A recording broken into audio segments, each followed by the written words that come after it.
하나님의 말씀은 계시록 17장 7절에서부터 18절 말씀까지 다 같이 한 목소리로 읽겠습니다. 천사가 이르되 왜 놀랍게 여기느냐? 내가 여자와 그가 탄 7머리와 10뿔 가진 짐승의 비밀을 내게 이르리라. 내가 본 짐승은 전에 있었다가 지금은 없으나 장차 무저갱으로부터 올라와 멸망으로 들어갈 자니 땅에 사는 자들로서 장세 이후로 그 이름이 생명책에 기록되지 못한 자들이 이전에 있었다가 지금은 없으나 장차 나올 짐승을 보고 놀랍게 여기리라. 지혜 있는 뜻이 여기 있으니 그 7머리는 여자가 앉은 7산이요 또 7왕이라. 5은 망하였고 하나는 있고 다른 하나는 아직 이르지 아니하였으나 이르면 반드시 잠시 동안 머무르리라. 전에 있었다가 지금 없어진 짐승은 8째 왕이니 7 중에 속한 자라. 그가 멸망으로 들어가리라. 내가 보던 10뿔은 10왕이니 아직 나라를 얻지 못하였으나 다만 짐승과 더불어 임금처럼 한동안 권세를 받으리라. 그들이 한 뜻을 가지고 자기의 능력과 권세를 짐승에게 주더라. 그들이 어린 양과 더불어 싸우려니와 어린 양은 만주의 주시오 만왕의 왕이시므로 그들을 이기실 터이요 또 그와 함께 있는 자들 곧 부르심을 받고 택하심을 받은 진실한 자들도 이기리로다. 또 천사가 내게 말하되 내가 본 바 음녀가 앉아 있는 물을 백성과 무리와 열국과 방언들이라. 내가 본 바 이 10뿔과 짐승은 음녀를 미워하여 망하게 하고 벌거벗게 하고 그의 살을 먹고 불로 아주 사르리라. 이는 하나님이 자기 뜻대로 할 마음을 그들에게 주사 한 뜻을 이루게 하시고 그들의 나라를 그 짐승에게 주게 하시되 하나님의 말씀이 응하기까지 하심이라.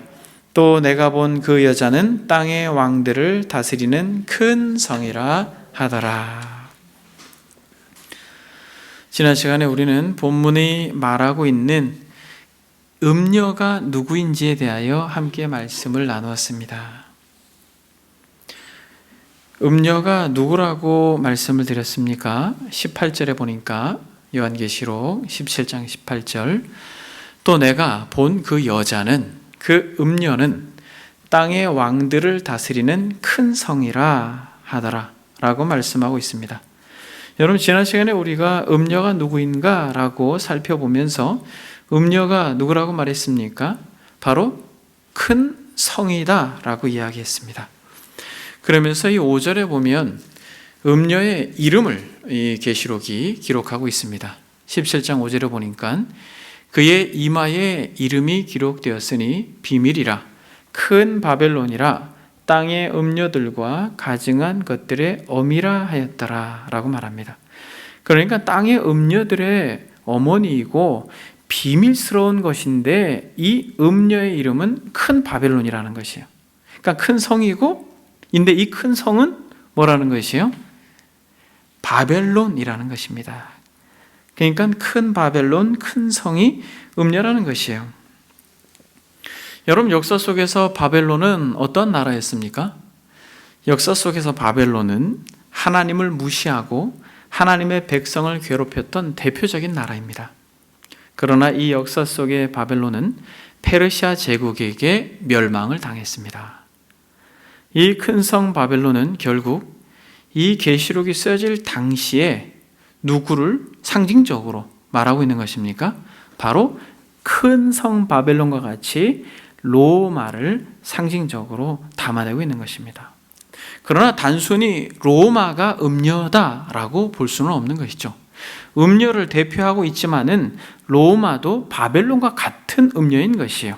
궁극적으로 하나님을 무시하고 하나님의 백성을 고난 가운데로 몰고 간 도시들의 제도와 또 세상 정신을 포함한 정치, 문화, 경제의 총체적인 유혹의 실체를 음녀다라고 그렇게 이야기할 수 있습니다. 소돔, 고모라, 애굽, 바벨론, 로마 등에 담겨있는 세상 정신과 우상 숭배 그리고 하나님을 싫어하는 많은 가증한 것들의 총체가 뭐라는 것이에요? 음녀라는 것이에요. 그러니까 여러분 이 음녀는 지금도 있어요 없어요? 여전히 지금도 있다라는 것이에요. 도시 문화 속에서 자리 잡고 있는 이 사단의 강력한 유혹이죠. 로마 당시에는 황제 숭배나 그런 이방 신전에서 그렇게 이 사제들, 몸을 파는 사제들이 아주 두드러지는 음녀였다면 현대 사회의 도시 문화가 되어버린 이 시대 속에서 사단이 가지고 있는 모든 세상 정신 속에 담겨져 있는 유혹 자체가 바로 음녀다라는 것입니다. 근데 여러분, 이 음녀가 어떤 특징을 가지고 있어요? 우리가 지난 시간에 살펴본 것처럼 음녀는 사제를 보니까 자줏빛과 붉은빛 옷을 입고 금과 보석과 진주로 꾸미고 손에 금잔을 가졌다라고 말합니다. 얼마나 화려해 보여요. 얼마나 멋있습니까? 겉으로 볼 때는 너무 매력적이에요. 그러나 여러분, 이러한 매력적인 외적인 모습에 반하여서 그 속은 어떠다라는 것이요? 심각할 정도로 죄악으로 가득 찼다라는 것입니다. 음행의 더러운 것이 가득하다라고 성경은 이야기하고 있습니다. 여러분, 이것을 본 요한은 지금 어떻게 하고 있어요? 이것을 본 요한은 6절에 보니까 내가 보매 이 여자가 성도들의 피와 예수의 증인들의 피에 취한지라. 내가 그 여자를 보고 놀랍게 여기고 크게 놀랍게 여기니. 여러분, 지금 성경에서 요한이 어떻게 하고 있습니까? 놀라는데 어떻게 놀라고 있어요? 너무 크게 놀라고 있는 것입니다. 그래서 오늘 본문에서 7절에 보니까 천사가 이렇게 말합니다. 왜 놀랍게 여기냐? 책망하고 있는 것이에요. 왜 놀랍게 여기고 있느냐라고 이야기하는 것입니다. 여러분, 여기서 놀라다라고 하는 이 단어 속에 담겨있는 의미는 칭송하다라고 하는 의미도 담겨있는 것이에요. 그러니까 이 음녀의 외적인 화려한 모습을 보면서 이 요한 자신도 그 화려함 가운데 매료되어지고 그 마음 속에 동경하고자 하는 마음이 스물스물 올라오고 있다는 것이, 그것에 대한 놀라움이 이 본문 안에 담겨 있다는 것입니다. 그러니까 여러분, 그리스도인들을 유혹하는 이 세상의 모든 정신 세계와 이 도시 문화 속에서 담겨 있는 많은 강력한 세상 정신들은 여러분, 그리스도인들에게까지도 아주 강력한 유혹과 놀람의 대상, 칭송의 대상이 될 수 있다는 사실을 우리는 알아야 된다는 것이에요. 화려함 가운데 매력적인 모습 속에서 유혹을 당할 수 있다는 것입니다. 누구도? 참된 성도들도.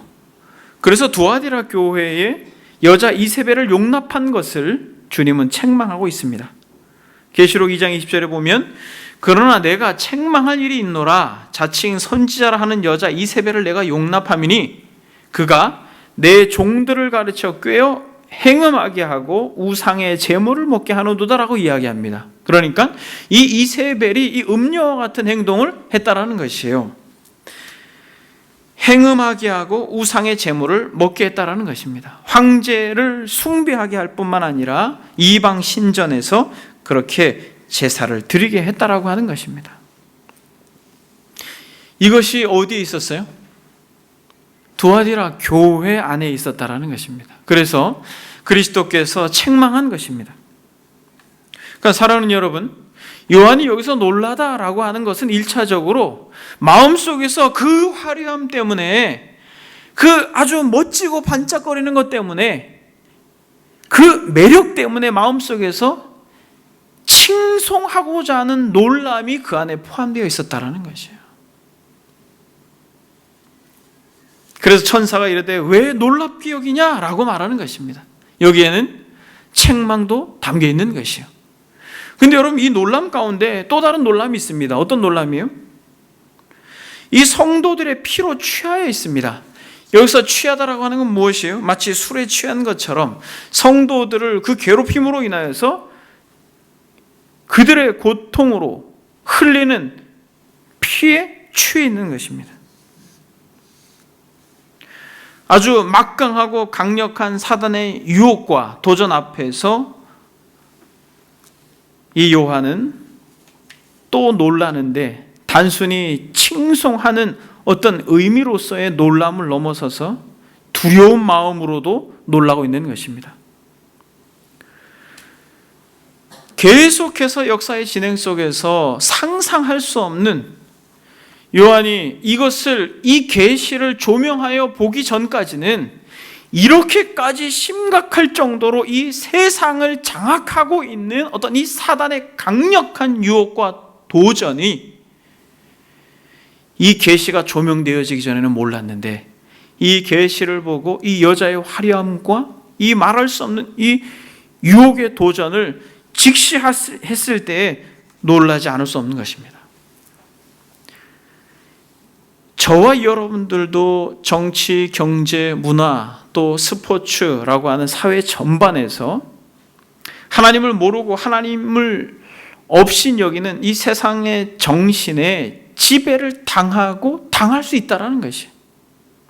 그리고 실제로 요한은 그렇게 이 세상 가운데 이 시대 정신에 지배를 당하고 있는 사람들을 보면서 놀라지만은 그리스도를 사랑한다고 하는 이들 역시도 이 세상의 정신과 이 마치 이세벨과 같은 이 음녀의 화려함 가운데 녹아져 그렇게 그리스도를 사랑하는 마음에서 돌이켜서 이 세상을 향하여 달려가는 인생들을 보고 이 영적인 전쟁 가운데 무수히 무너지는 이 실체들을 보고 놀라고 있는 이 요한의 모습을 우리는 보아야 되는 것입니다.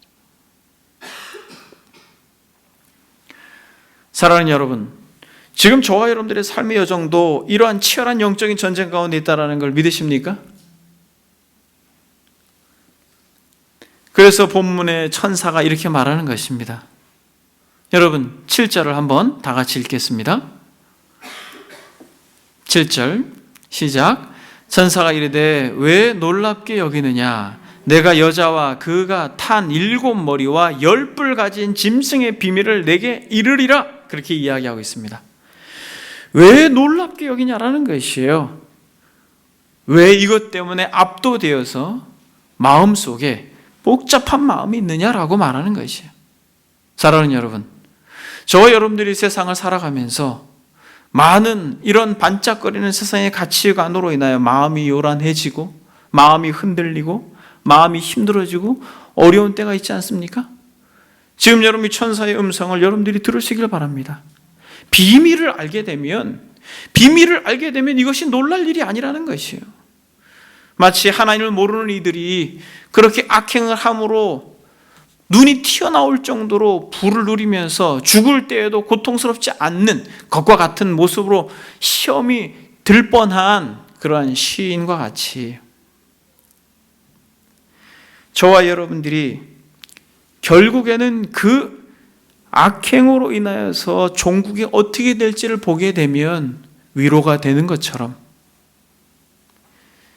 음녀와 또 음녀를 태우고 있는 이 짐승들이 어떻게 되는지를 우리가 알게 되면 놀랄 일이 아니다라고 하는 것을 오늘 본문에서 천사가 이야기하고 있는 것입니다.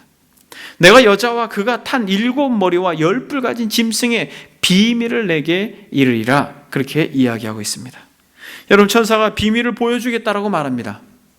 오늘 본문 저와 여러분들이 같이 읽었습니다만 계시록 중에서 가장 어려운 본문 중에 한 본문입니다. 그러나 성령께서 저와 여러분들에게 지혜를 주시고 깨달음을 주셔서 이 본문이 주의 영으로 말미암아 이해되어지고 그리스도를 소망하는 은혜가 생기기를 바랍니다. 여러분, 저는 세 가지만 이 천사가 비밀을 보이겠다라고 하는 말씀을 나누기를 원합니다. 첫 번째는 이들이 되게 화려해 보이고 강력한 영향력을 가지고 있는 것처럼 보이지만 철저히 누구를 흉내내고 있다는 것이에요. 하나님과 그리스도를 흉내내고 있다는 것이에요.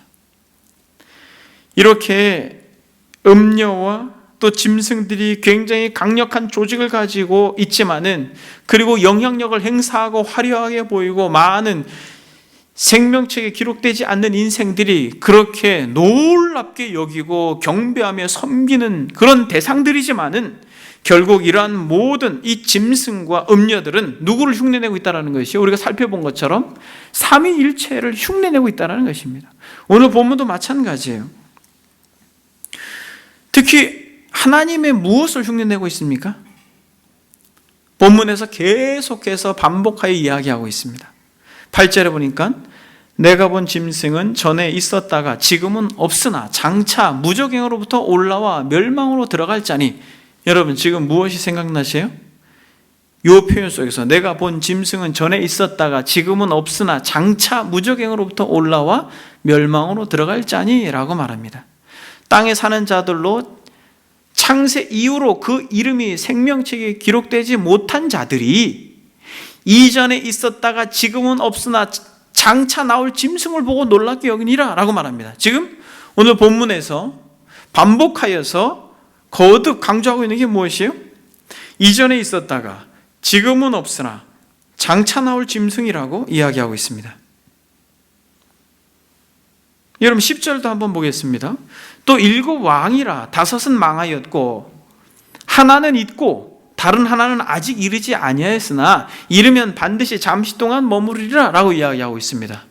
여러분 3가지 시제를 동시에 3번이나 반복해 이야기하고 있죠. 과거, 현재, 미래라고 하는 것을 이 짐승으로 묘사하고 있습니다. 이 짐승은 철저히 영원하신 하나님, 전에도 계시고 이제도 계시고 장차 오실 그 영광스러운 그리스도를, 그 하나님을 계속해서 역사 속에 흉내내고 있다는 것이에요. 그래서 하나님의 영광을 이 악한 것들이 가로채고 그렇게 사람들의 경배와 숭배의 대상이 되고 있다는 것이에요. 여러분 이 실체를 알게 되면 우리는 놀라지 않을 수 있다는 것입니다. 계시록 1장 4절에 보니까 이제도 계시고 전에도 계셨고 장차 오실 이라고 말하고, 8절에도 주 하나님이 이르시되 나는 알파와 오메가라, 이제도 있었고 전에도 있었고 장차 올 자요 전능한 자라 라고 말씀하고 계십니다. 4장 8절에도 거룩하다 거룩하다 주 하나님 곧 전능하시니요 전에도 계셨고 이제도 계시고 장차 오실 이라 라고 말하면서 이 계시록을 써 내려가실 때 하나님께서 전에도 계시고 지금도 계시고 또 장차 오실 영원하신 영존하신 아버지인 것을 이 계시록에서 먼저 드러내주고 있는데, 사단은 그것을 흉내내고 있다는 것입니다. 하나님의 영원하심을 흉내내면서 하나님이 받으실 영광을 가로채고 있는 모습을 드러내주고 있는 것입니다. 근데 여러분 이러한 영원하신 분만 흉내내고 있는 것이 아니라 무엇까지도 흉내내고 있습니까? 바로 그리스도의 부활의 영광까지도 이 사단은, 이 음녀는 흉내내고 있는 것이에요. 한번 보겠습니다. 8절 보니까 내가 본 짐승은 전에 있었다가 지금은 없으나 장차 무적행으로부터 올라와 이렇게 이야기합니다. 여기서 하나님께서 또 그리스도께서 자신을 묘사하시는 것과 어떤 차이가 있습니까? 이제도 계시고 전에도 계시고 장차 오실 이다 라고 말하면서 과거, 현재, 미래에 언제나 계셨지만은 지금 이 짐승은 없었던 때가 있어요? 없어요? 있죠. 지금은 없으나 라고 하는 이런 표현 속에서 무적행으로부터 올라왔다 라고 하는 것 속에서 죽으시고 부활하신 예수 그리스도를 동일하게 흉내내며 담아내고 있다는 것입니다. 11절에도 한번 보게 되면 전에 있었다가 지금은 없어진 짐승은 8째 왕이니 7 중에 속한 자라 그가 멸망으로 들어가리라 라고 이야기하고 있는 것처럼, 마치 이 7일째를 지나서 8일째에 부활하신 예수 그리스도를 동일하게 이 표현 속에서 담아내고 있다는 것입니다. 우리 주님께서 6째 날 죽으시고 안식일에 무덤에서 쉬셨으며 8째 날에 죽음 가운데서 살아나셨던 것처럼 이 짐승 역시도 8째 왕을 언급하면서 그리스도의 부활을 여전히 흉내내고 있다는 것입니다. 여러분 이처럼 이 짐승이 또 이 음녀가 대단해 보이지만은 어떻다라는 것이에요? 저와 여러분들이 섬기는 만왕의 왕, 저와 여러분들이 섬기는 하나님을 철저히 흉내내면서 세상에 속해 있는 생명책에 기록되지 않는 무수히 많은 사람들의 우두머리가 되어서 그들을 이끌고 있다는 것입니다. 그래서 8절에 보니까 이렇게 말합니다. 창세 이후로 그 이름이 생명책에 기록되지 못한 자들이 이전에 있다가 지금은 없으나 장차 나올 짐승을 보고 놀랍게 여기니라 라고 말할 때, 여기서 놀랍게 여긴다라는 것은 그 화려함과 영광스러움을 칭송한다라고 하는 것입니다. 결국 이 음녀와 이 짐승과 멸망할 자들이기는 합니다만 생명책에 기록되지 않는 이들이 그 영광 가운데 압도되어서 있는 것이에요. 그러나 이것은 어디까지나 누구를 흉내낸다라는 것이에요? 정말 영광스러운 아버지, 영존하신 아버지, 죽음을 이기시고 부활하신 그리스도를 흉내내고 모방하고 있다는 것입니다. 그러면서 사랑하는 여러분, 이 요한계시록 17장 3절에 보니까 성령으로 나를 데리고 라고 말할 때 이 성령으로 라고 하는 이 표현이 결국 계시록의 전체 구조를 담아내고 있는 표현이라고 말씀드렸습니다만, 이 여자가 붉은빛 짐승을 탔다라고 말합니다. 그리고 짐승의 몸에 하나님을 모독하는 이름들이 가득하고 7머리와 10뿔이 있다라고 말하면서 지금 오늘 본문에서 계속 강조되어지고 있는 게 무엇이에요? 7머리와 10뿔입니다.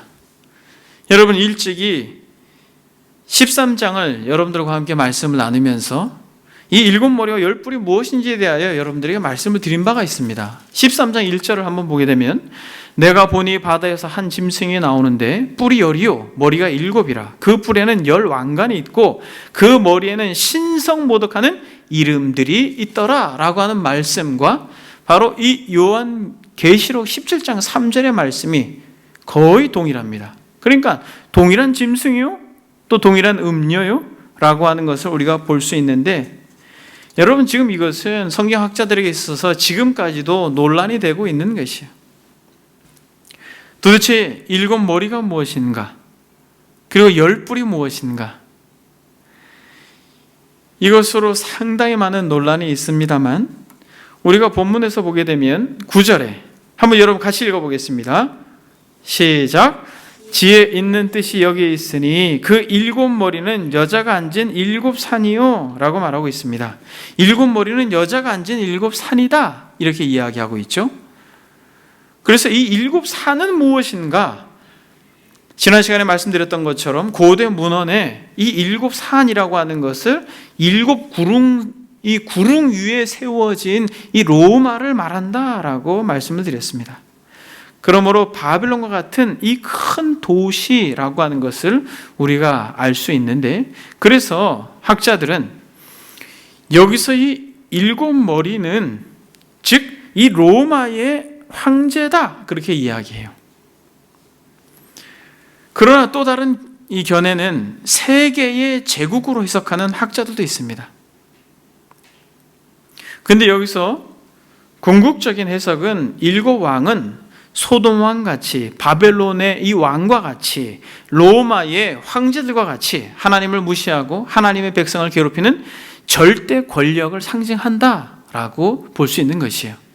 단순히 어떤 로마 시대의 왕들만을 제한하는 것이 아니라, 또 이 세계의 대제국들로 그렇게 제한하는 것이 아니라, 이 7이라고 하는 완전수와 하나님을 무시하는 절대 권력, 이 10뿔과 같이 철저히 역사 속에서 삼위일체를 흉내내는 이 사단의 하수인과 같은 이 두 짐승을 이야기하고 있는 것입니다. 그래서 여러분, 그레고리 빌이라고 하는 학자는 이렇게 말합니다. 그의 계시록 강해에서, 좀 어렵게, 계시록이 여러분들에게 되게 어렵게 들리고 있는 것 같아요.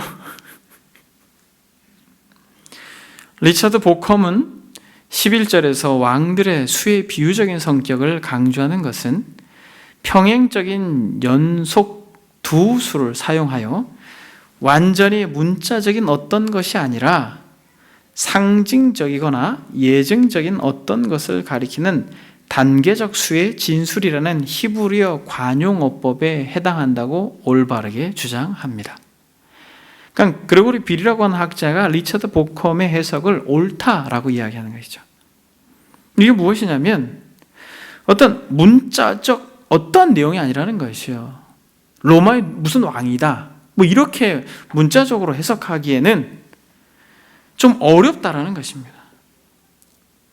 이것이 이 숫자적 이 단계의 진술이라고 하는 표현을 쓰고 있습니다. 예를 들어서 잠언 6장 16절에 여호와께서 미워하시는 것 곧 그의 마음에 싫어하는 것이 예 7가지이니 는 몇 가지 대표적인 죄의 사례를 제시하는데 이 사례는 일반적으로 모든 죄를 표상하고 각 죄의 구체적인 예증으로 작용합니다. 사실 7 다음에 8이 오는 건 역시 관용어법의 하나입니다. 미가서 5장 5절을 보면 7 목자와 8 군왕 이 이스라엘의 민족들로부터 예언된 승리를 거둘 때 일어날 것이라고 말합니다. 마찬가지로 요한의 비슷한 언급도 그리스도의 재림이 있기 전에 얼마나 많은 황제들이 있을 것인지를 문자적으로 세는 것이 아니라 그들의 극단적인 죄로 마지막 때에 온갖 악한 나라들의 최후의 결정적 멸망이 있기 전에 존재할 악하고 적대적인 로마 제국의 모든 통치자, 그리고 어쩌면 로마 제국 이전의 통치자들까지 망라하는 모든 악한 통치자들을 상징적으로 표상하고 있습니다. 여러분, 지금 이 그레고리 빌의 이 글이 이해가 되셔요? 간단하게 말하면 7에서 8왕으로 옮겨졌잖아요. 그것이 단계적 수의 진술과 같이 역사를 다 거슬러서 로마 시대 이전에 바벨론도 포함되겠습니다만 로마 안에서도 수없이 많은 왕들이 또 있었고 또 역사 속에 지금까지도 하나님을 모르고 하나님을 무시하는 수없이 많은 권세자들, 통치자들이 궁극적으로 이 7머리에 속한다라는 것이에요. 그런데 여러분들이 유튜브에서 무분별하게 쏟아지는 많은 어떤 이상한 계시록에 대한 어떤 이 표현들을 보면 정말 어처구니 없는 해석들을 아주 마구잡이로 하고 있어요. 가난한 여러분들이 잘 분별해서 들을 수 있기를 바랍니다. 이러한 내용의 연장선상에서 무엇이 있는 것이에요? 이런 내용의 연장선상에서 10뿔도 마찬가지로 해석되어져야 됩니다. 7왕은 로마 황제를 포함하고 있는 역사를 통틀어 반기독교적인 제국이나 통치자들을 전제한다면 10뿔은 1차적으로 로마 제국의 영향권 아래 있던 분봉왕들을 모델로 하지만 10뿔 역시도 반기독교적 주권자에게 속하여 각 지역을 다스리는 통치자들을 통칭한다는 의미로 볼 수 있다는 것이에요. 결국 계시록 13장과 17장을 중심으로 계속 등장하고 있는 이 짐승이라고 하는 세력은 사단의 수하인이라는 것이에요. 이 사단의 수하인이 무엇을 가지고 있는 것이에요?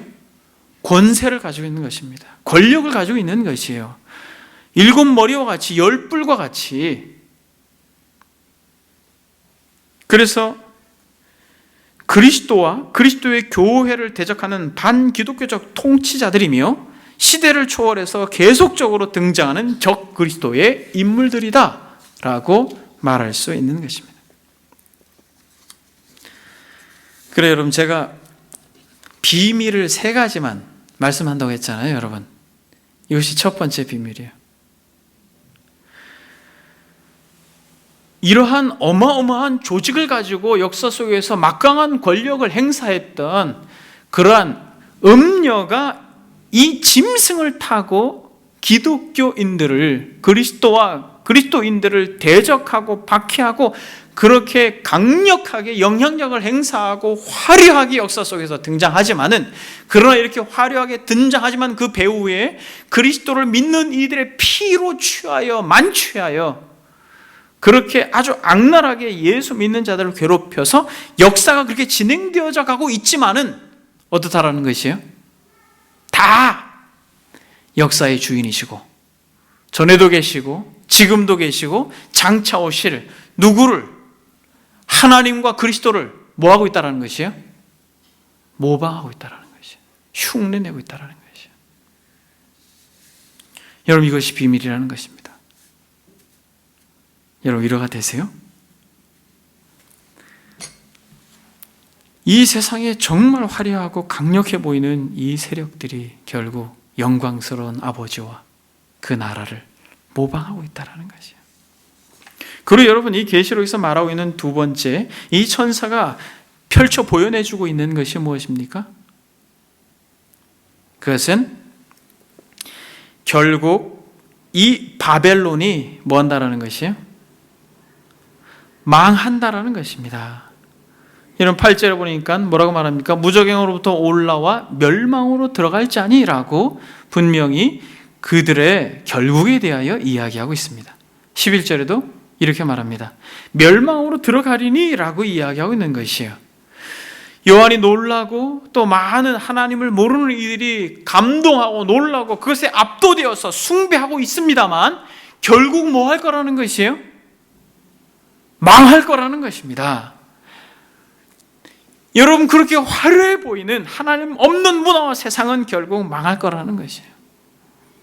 18장 2절에 보니까 힘찬 음성으로 외쳐 이르되 무너졌도다 무너졌도다 큰 성 바벨론이여 귀신의 처소와 각종 더러운 영이 모이는 곳과 라고 말하면서 무너졌다라고 이야기합니다. 여러분, 계시록 18장은 이제 바벨론의 구체적인 멸망을 상세하게 기록하고 있는 것이에요. 얼마나 신이 납니까?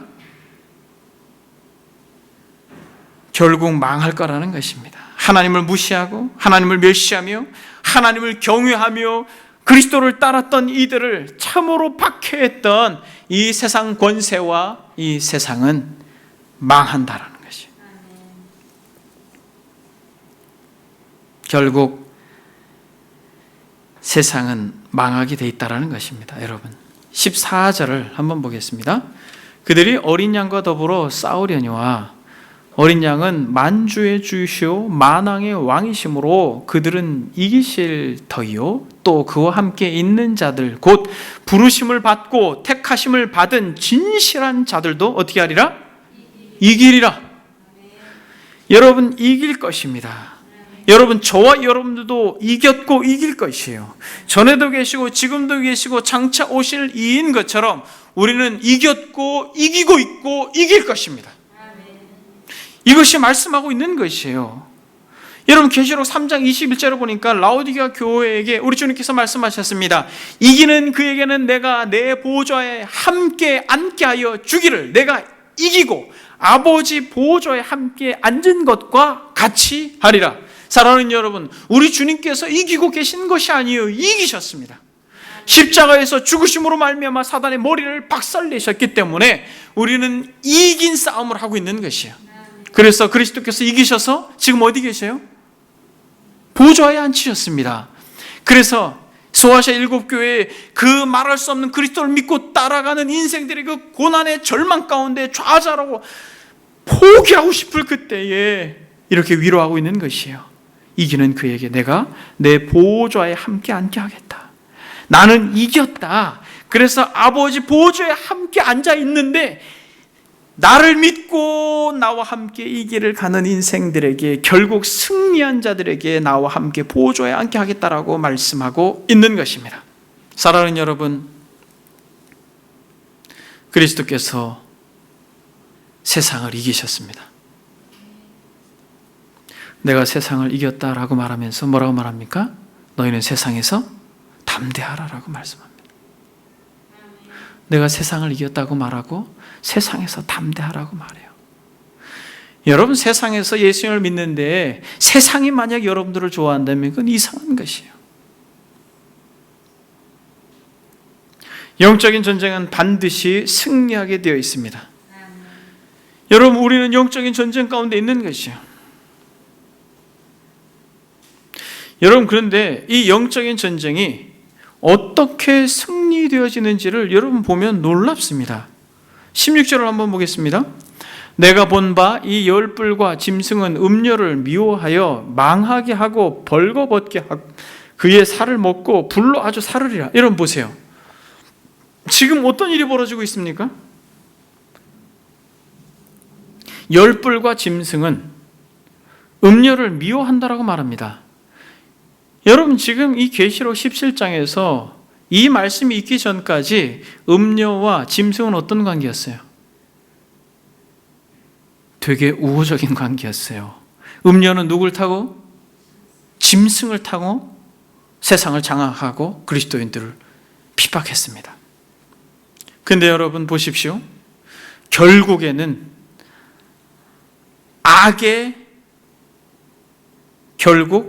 악의 모임은 악의 무리로 망하게 되어 있다는 거죠. 여러분 악한 이들이 모여 있으면 어떻게 돼요, 여러분? 그 모임이 지속될 수 있어요? 안 되는 것입니다. 왜? 그 악인의 구성원들 때문에 그래요. 그래서 열불과 짐승은 음료를 미워한다라고 말합니다. 그런데 그저 미워하는 것에서 멈추지 않고 망하게 했다라고 말합니다. 벌거벗게 했다고 말해요. 그리고 살을 먹었다라고 말합니다. 뿐만 아니라 불로 완전히 태워버렸다라고 이야기해요. 아예 없애버렸습니다. 이렇게 망하는 것이에요. 바벨론은. 음료는, 그 화려한 도시는 결국 권세자들로 인하여 짐승에게 먹혀버리는 것입니다. 그래서 사랑하는 여러분, 결국에 우리가 하고 있는 이 영적인 전쟁은 마치 기드온의 300용사와 같이 하나님의 군대와 같이 이기는 것이요. 그렇게 많은 적군들이 그 수없이 많은 군사력을 가지고 모여 있습니다만 하나님의 지혜가, 하나님의 능력이, 그리스도의 놀라운 탁월한 영광스러움이 횃불을 들고 항아리를 깨면서 그 영광스러운 하나님의 지혜가 스스로 좌멸하게 만드는 것입니다. 저와 여러분들의 이 영적인 전쟁도 마찬가지예요. 누가 앞서가십니까? 우리의 대장 되신 그리스도께서 그의 지혜의 탁월하심으로 우리 앞서가시는 것이에요. 두려워하지 마십시오. 이 기도의 용사들과 같이 용기를 내시고 결국 우리가 승리할 것을 성경은 끊임없이 우리에게 계시하고 있는 것입니다. 여러분 세상이 너무나도 커 보인다고 해서 두려워하지 마십시오. 골리앗과 같이 거대하게 여러분 앞에 서 있다고 해서 여러분들이 절대로 좌절하지 마십시오. 하나님이 우리와 함께 하시고 대장 되신 그리스도께서 우리 앞서 가신다면 그의 지혜의 탁월함이 결국 스스로 이 세상에 좌멸하는 것처럼 우리의 적들이 그렇게 무너질 것입니다. 그것이 반드시 될 거라고 본문이 말하고 있어요. 여러분 두 번째로는 결국 이 세상은 망할 것이다라는 것입니다. 음녀가 짐승에 의해서 반드시 망할 것이다라는 것이에요. 그래서 여러분 그 유혹 앞에, 그 화려함 앞에 여러분 놀라지 않아도 된다는 것이에요. 그럼 여러분 세 번째는 무엇이 있습니까? 17절에 보니까 이는 하나님이 자기 뜻대로 할 마음을 그들에게 주사 한 뜻을 이루게 하시고 그들의 나라를 그 짐승에게 주게 하시되 하나님의 말씀이 응하기까지 하심이라. 마치 기드온의 용사가 미디안의 군대를 완전히 진멸했던 것처럼 하나님의 말씀이 응하게 된다는 것이.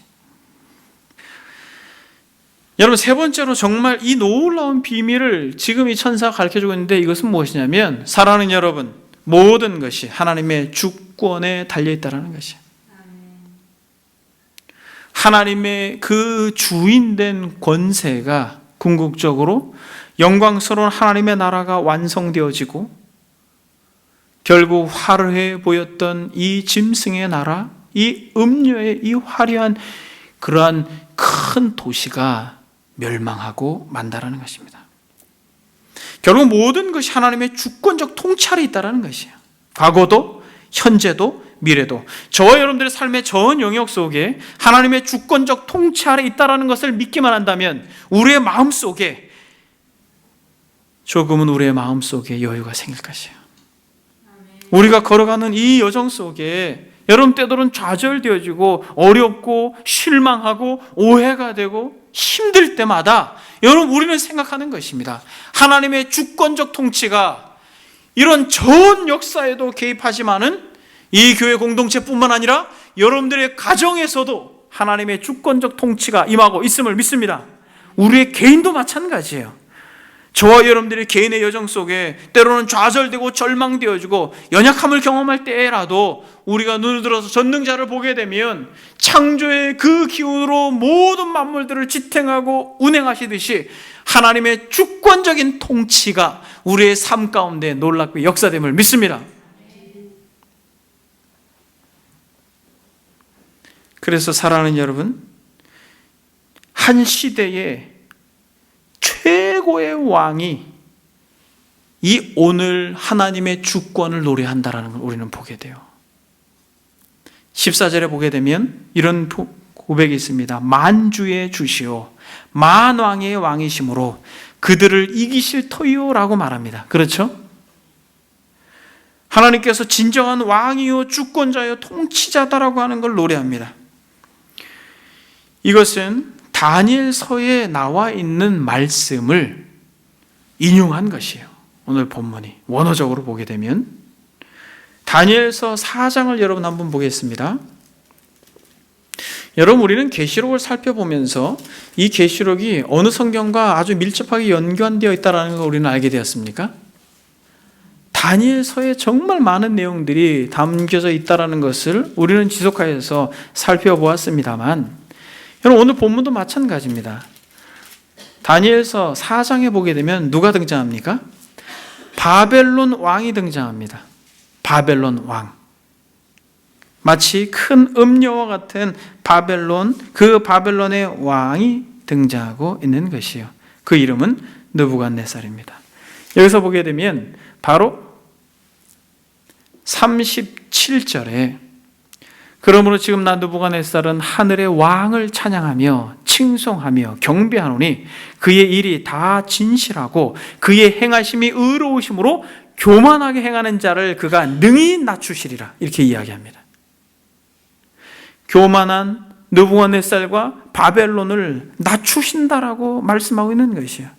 세상이 하나님도 무시하고 그리스도인들을 괴롭혔던 그 세상을 아주 낮추셨던 것처럼 이 사건은 바로 마지막 때에 일어날 사건에 대하여 미리 예언한 것이에요. 그래서 여러분 한번 보겠습니다. 30절을 한번 보겠습니다. 다니엘서 4장 30절. 나 왕이 말하 이르되 이 큰 바벨론은 내가 능력과 권세로 건설하여 나의 도성으로 삼고 이것으로 내 위엄의 영광을 나타낸 것이 아니냐. 여러분 보세요. 얼마나 교만해요. 바벨론을 이 왕국을 누가 세웠다고 그래요? 자기가 세웠다고 해요. 지붕 위에서 거닐면서 이렇게 이야기합니다. 근데 여러분 성경이 놀랍습니다. 31절. 이 말이 아직도 나 왕의 입에 있을 때에 하늘에서 소리가 내리이르되 느부갓네살 왕아 내가 말하노니 나라의 왕위가 내게서 떠났느니라. 내가 사람에게서 쫓겨나서 들짐승과 함께 살면서 소처럼 풀을 먹을 것이요 이와 같이 7대를 지내서 지극히 높으신 이가 사람의 나라를 다스리시며 자기의 뜻대로 그것을 누구에게든지 주시는 줄을 알기까지 이르리라. 보세요. 주권자가 누구라는 것이에요? 느부갓네살이라는 것입니까? 하나님이라는 것이에요. 하나님이라는 것이에요. 바로 그때 이 일이 나 느부갓네살에게 응함으로 내가 사람에게 쫓겨나서 소처럼 풀을 먹으며 몸이 하늘 이슬에 젖고 머리털이 독수리털과 같이 자랐고 손톱은 새 발톱같이 되었다라고 말합니다. 미친 사람이 된 것이에요. 정신이 나가버렸어요. 한 나라의 왕이요 시대를 흔들었던 바벨론 왕이 교만하자 하나님은 그를 아주 비참하게 만들어버리는 것입니다. 그러면서 여러분 지금 시간이 한참 흘렀어요. 34절에 그 기한이 참에 나 느부갓네살이 하늘을 우러러 보았더니 내 총명이 다시 내게로 돌아온지라. 이에 내가 지극히 높으신 이에게 감사하며 영생하시는 이를 찬양하고 경배하였나니 그 권세는 영원한 권세요 그 나라는 대대에 이르리로다. 땅의 모든 사람들을 없는 것 같이 여기시며 하늘의 군대에게든지 땅의 사람에게든지 그는 자기 뜻대로 행하시나니 그의 손을 금하든지 혹시 이르기를 내가 무엇을 하느냐고 할 자가 아무도 없도다. 사랑하는 여러분, 하나님의 주권을 인정하고 하나님의 통치를 바라보는 자들은 복된 자들임을 믿습니다. 여러분, 그들은 어떤 특징이 있어요? 잘 돼도 교만하지 않고 망하는 것 같아도 좌절하지 않습니다. 뭐라고 여러분? 한 나라의 왕이요 천하를 호령했던 그러한 임금이 되어도 교만하지 아니하고 모든 것을 다 잃어버리고 상실하여도 좌절하지 않습니다. 누가? 하나님의 주권과 하나님의 통치를 믿고 바라고 소망하는 인생들은 절대로 교만하거나 좌절하지 않습니다. 저와 여러분들이 그런 자들이 되기를 소망합니다. 그러면서 지금 나 느부갓네살은 하나님의 왕을 찬양하며 칭송하며 경배하노니 그의 일이 다 진실하고 그의 행하심이 의로우심으로 교만하게 행하는 자를 그가 능히 낮추심이라. 뭐라고 말합니까? 교만하게 행하는 자를 어떻게 하신다라는 거예요? 그가 반드시 낮추신다는 거죠. 사랑하는 여러분, 우리는 세 가지를 살펴보았습니다. 결국 하나님께서 영원히 멸망할 이 세상 나라를 보여주면서 하나님의 주권적인 승리를 노래하고 있습니다. 하나님을 흉내내고 있는 이 음녀와 짐승들은 마치 미디안의 군대와 같이 자멸할 것이에요. 여러분, 요한이 바라본 그 이세벨과 같이 금을 두르고 있으며 모든 보석으로 감싸고 있는 그런 음녀 같은 세상을 바라보면서 여러분들이 마음속에 감탄하지 않기를 바랍니다. 놀라지 않기를 바라요. 결국 망할 것이요 하나님을 흉내내는 가짜라고 하는 것을 여러분들이 볼 수 있어야 되는 것입니다. 사랑하는 여러분, 궁극적으로 이 음녀의 멸망은 무엇을 의미합니까? 여러분, 이 계시록 전반에 걸쳐서 우리는 이제 막바지에 다다랐어요. 17장, 18장, 19장 이제 계속 망하는 것입니다. 무엇이 망해요? 바벨론이 망하고 짐승들이 망하고 짐승들을 따라서 짐승의 표를 받은 자들이 다 지옥불에 들어가는 것이에요.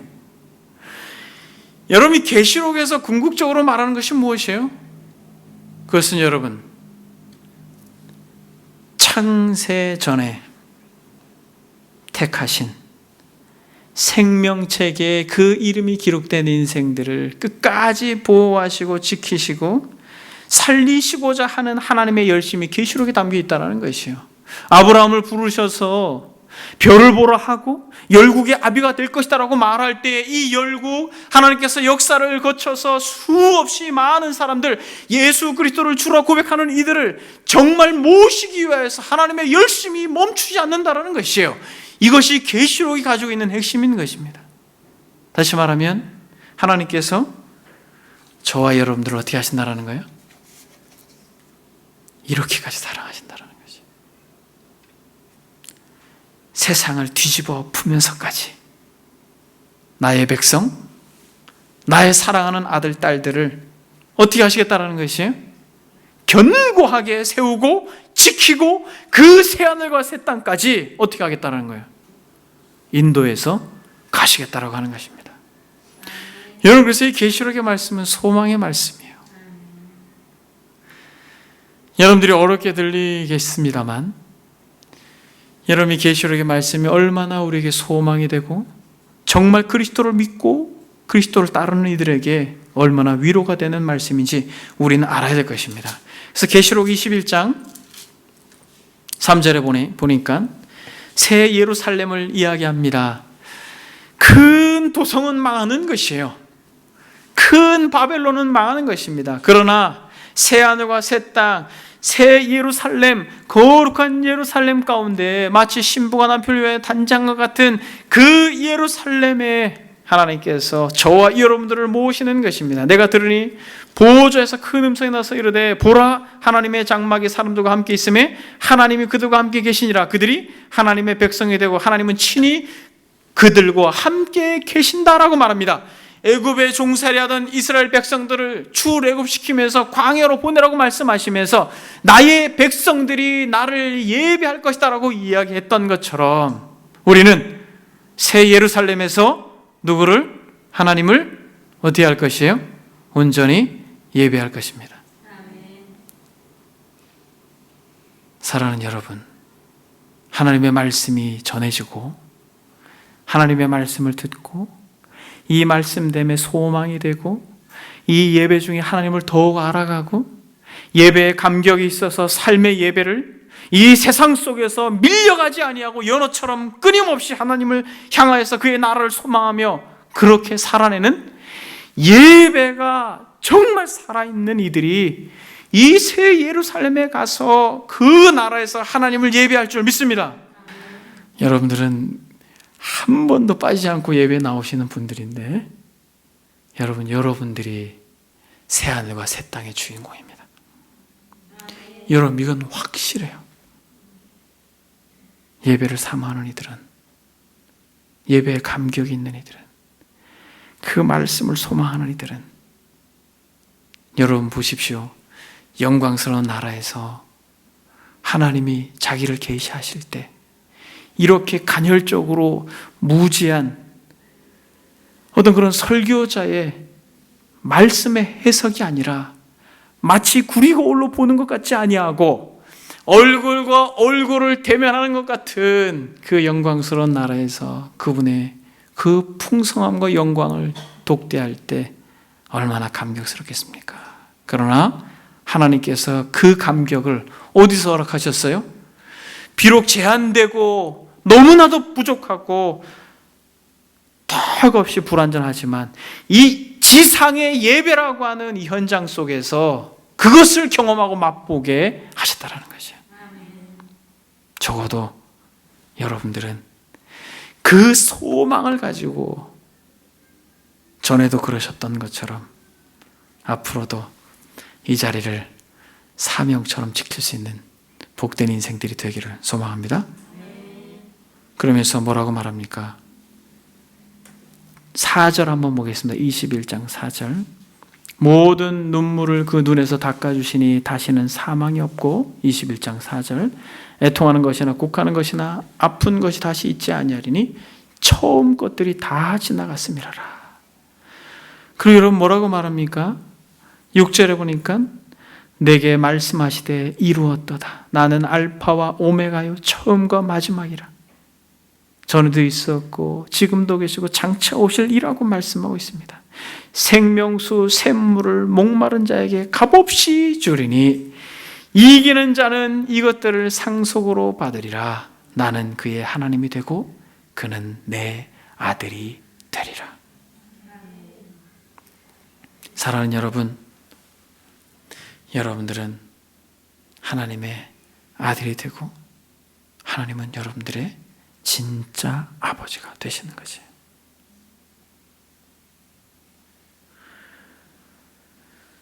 여러분 오늘 본문에서도 14절에 이렇게 말하고 있지 않습니까?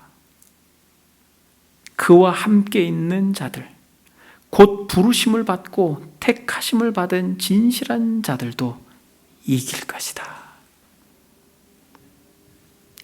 그리스도를 끝까지 따르고 만주의 주시오 만왕의 왕이 되시는 예수 그리스도를 여러분들이 계속하여 집중하여 바라봄으로 여러분들의 마음속에 시시때때로 정말 여러분들이 감당할 수 없을 정도로 쑥쑥 들어오는 이 음녀의 말할 수 없는 화려한 유혹 앞에 놀라지 마시고 결국 이 음녀가 짐승에게 찢기고 벌거벗겨지고 먹히고 불살라질 것에 대하여 여러분들이 믿음으로 바라보고 그렇게 화려해 보이는 이 세상의 것들이 하나님의 영광을 모방하고 있다는 것을 알고 끝까지 그리스도를 믿고 따름으로 이 세상에서 세상이 감당할 수 없는 부르심의 소망을 따라 사는 택한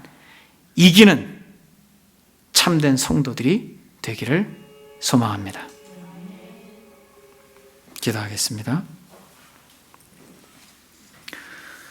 여러분 기도하실 때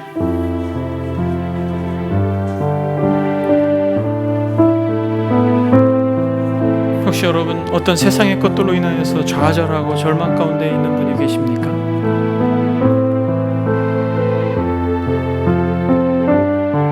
혹시 놀라고 계신 분이 계십니까? 천사가 말합니다. 이렇게 이야기하는 것이 왜 놀랍게 여기느냐? 왜 놀랍게 여기느냐? 모방하고 있고 결국 망하고 결국 무너질 이 세상 앞에 미련 두지 말고 영광스러운 하나님의 나라를 소망하며 끝까지 그리스도를 닮고 그리스도를 소망하는 저와 여러분들이 되기를 바랍니다. 들은 말씀 생각하면서 하나님